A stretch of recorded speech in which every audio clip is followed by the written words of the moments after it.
Hello বন্ধুরা, আজ একটি খুব সহজ রেসিপি নিয়ে আপনাদের সামনে এসেছি। আজ যে রেসিপিটি আপনাদের দেখাবো তা হলো চিজ আলু পরাঠা। এটা বানানোর জন্য প্রয়োজন পেঁয়াজ কুচি, ফাইনলি চপড পেঁয়াজ কুচি রয়েছে, চিজ গ্রেট করা রয়েছে, আমচুর পাউডার রয়েছে, ধনেপাতা কুচি আর লঙ্কা কুচি। এছাড়া রয়েছে আলু। চিজ গ্রেটার দিয়ে খুব ভালোভাবে আলুটা গ্রেট করে নেওয়া হয়েছে। আলুটা এই কারণেই গ্রেট করে নেওয়া হয়েছে, হাত দিয়েও মাখা যায়, তবে সেক্ষেত্রে অনেক সময় শক্ত শক্ত ডেলা ডেলা থেকে যেতে পারে। তাই চিজ গ্রেটারে যদি গ্রেট করে নেন তাহলে আর সেই প্রবলেমটা হয় না। ময়দা মাখা রয়েছে। ময়দা মাখা সিম্পল, যেভাবে লুচি বা পরোটার ময়দা মাখেন, এটা আটা দিয়েও করা যায়, যার যেটা খুশি সেভাবেই, যেভাবে লুচি বা পরোটার আটা বা ময়দা মাখেন সেভাবেই মেখে নেবেন। তবে আমি এখানে যেটা অ্যাড করেছি সেটা হচ্ছে 2 টেবিল চামচ দই, টক দই অ্যাড করেছি ময়দাটা মাখার সময়। এবার আসুন আলুটা মেখে নেওয়া যাক। পেঁয়াজ কুচি, লঙ্কা কুচি যার যেরকম স্বাদ সেই অনুযায়ী দেবেন, ধনে পাতা কুচি,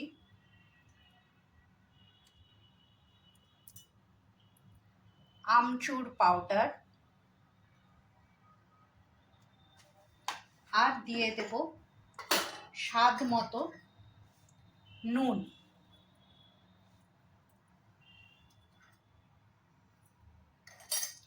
এইবার কেউ এর মধ্যে চিলি ফ্লেক্স বা কাশ্মীরি লঙ্কা গুঁড়ো অ্যাড করতে পারেন, এটা যার যার ব্যক্তিগত চয়েস। ভালোভাবে স্ম্যাশারের সাহায্যে হোক আলুটা মেখে নেবেন। আমার কাছে হাত দিয়ে মাখাটাই আমি পছন্দ করি, আমি ভালো পারি স্ম্যাশার ট্যাশার দিয়ে, অত আলু ওরকমভাবে মাখা যায় না, লেগে যায় স্ম্যাশারের গায়ে, তাই আমি এইভাবে আলুটা মেখে নিলাম। চেখে দেখবেন নুন, আমচুর এগুলো ঠিক আছে কিনা, দরকার পড়লে আর একটু দিয়ে দেবে। চিজটা আমি একটু পরে এর মধ্যে অ্যাড করে দেখাচ্ছি। এইবার এটার মধ্যে যে গ্রেট করা চিজটা রেখেছিলাম, আমি আমুলের যে চিজ পাওয়া যায় দেখিয়ে দিচ্ছি।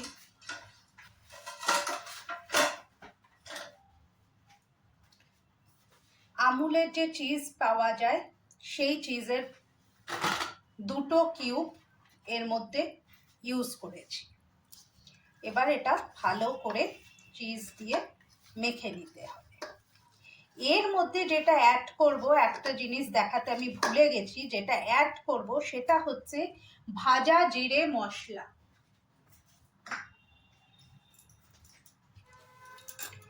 এর মধ্যে সামান্য একটু ভাজা জিরে মশলা আমি অ্যাড করে দিচ্ছি। এটা কিন্তু অপশনাল, চাইলে কেউ ইউজ করবেন, চাইলে করবেন, না চাইলে করবেন না।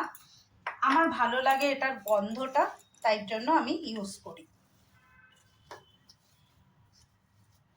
ব্যাস, আলু মাখা হয়ে গেছে, এবার এটাকে সাইডে রেখে দেব। এইবার ময়দা থেকে একটু করে লেচি কেটে শুকনো ময়দায় বা আটায় ডাস্ট করে নিয়ে অল্প একটু বেলে নিতে হবে। এইভাবে বেলে নিতে হবে। বেলার সময় সাইডগুলোতে চাপ দেবেন, মাঝখানেরটা বেশি পাতলা করবেন না, তাহলে কিন্তু আলুর পুরটা বেরিয়ে আসবে।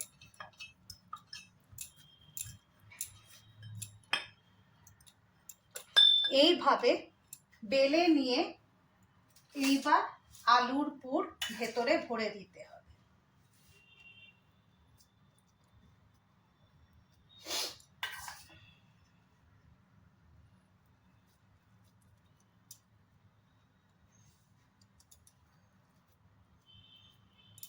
সাইডগুলো এইভাবে এবার বন্ধ করে দিই।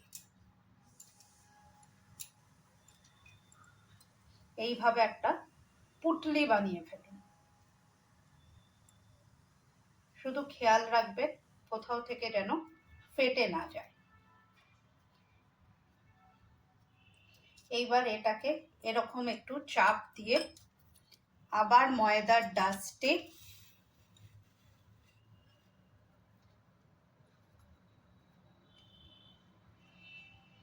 রেখে দিন।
এইবার ময়দা ডাস্ট করে এটাকে হাত দিয়ে চেপে চেপে যতটা সম্ভব ফ্ল্যাট করে নেবেন, নয়তো ফেটে যাওয়ার একটা সম্ভাবনা থাকে।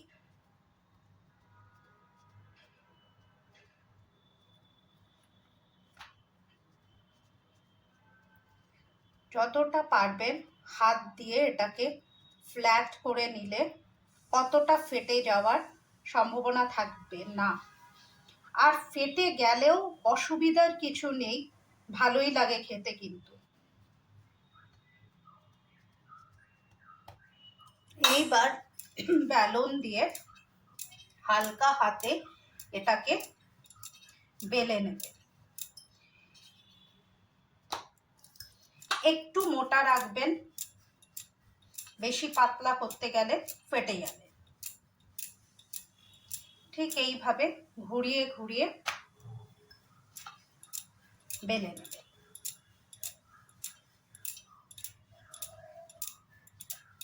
দেখুন একটুও ফাটবে না, হালকা হাতে করবেন, একটুও ফাটবে না।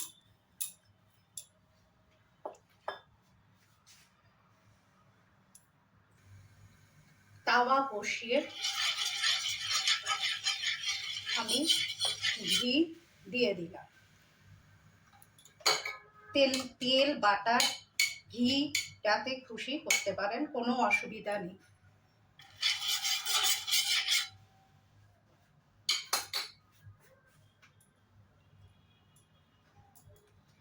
এইবার এই আলুর পরোটাটা যেটা বানিয়ে রেখেছি আস্তে করে ছেড়ে দিলাম।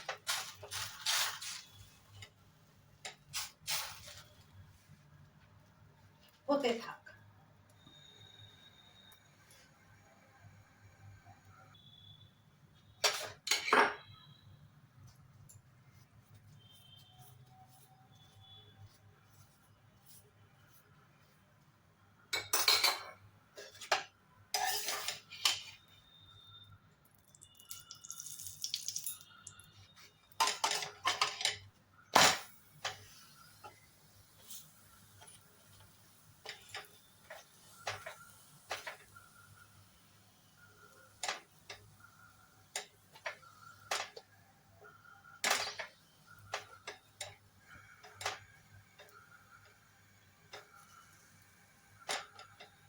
এইভাবে সাইড চাপ দিয়ে দিয়ে করবেন, দেখবেন বলের মতো ফুলে উঠেছে।